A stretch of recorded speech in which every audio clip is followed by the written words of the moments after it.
윤석열 대통령 당선인은 침체된 부동산 시장을 활성화하기 위해서 주택 공급을 늘리고 또 세제를 완화하겠다고 공약했습니다. 하지만 대구를 비롯한 지방시장의 상황과는 맞지 않는 부분이 있다는 지적이 나오는데요. 대구시는 급감한 수요를 회복하고 급증한 미분양 물량을 해소할 수 있는 맞춤형 대책을 새 정부에 건의할 예정입니다. 보도에 한태현 기자입니다.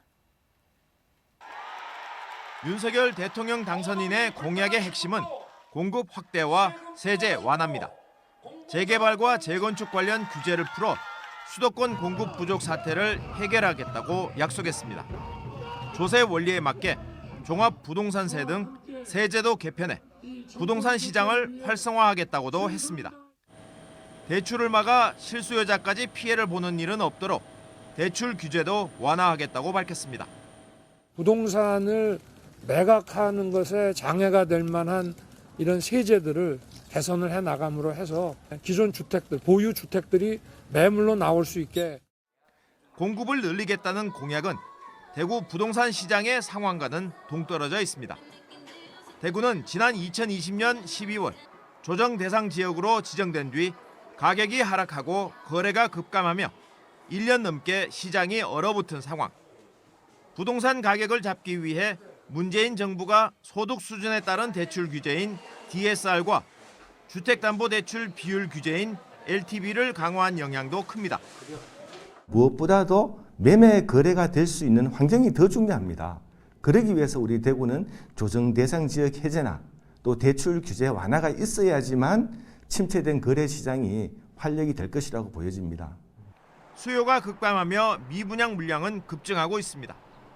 지난 1월 현재 대구의 미분양 물량은 3,678건으로 전국 미분양 물량의 16.9%를 차지합니다. 전국 광역시 평균 904건보다 4배 많습니다. 대구시는 급증한 미분양 물량을 해소하기 위해 대구를 미분양 관리 지역으로 지정해 줄 것을 새 정부에 건의할 예정입니다. 이른바 거래 절벽이란 말이 나올 정도로 얼어붙은 수요를 회복하기 위해서 대구를 조정 대상 지역에서 해제해 줄 것도 요청할 계획입니다.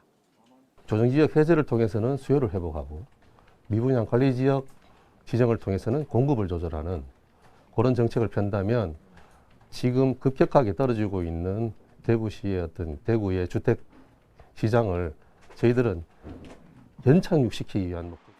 전문가들은 냉각된 부동산 시장을 회복하기 위한 맞춤형 대책이 지나친 규제 완화로 이어져 가격 폭등 같은 부작용을 유발하지 않도록 정부 정책 집행에 속도 조절이 필요하다고 강조하고 있습니다.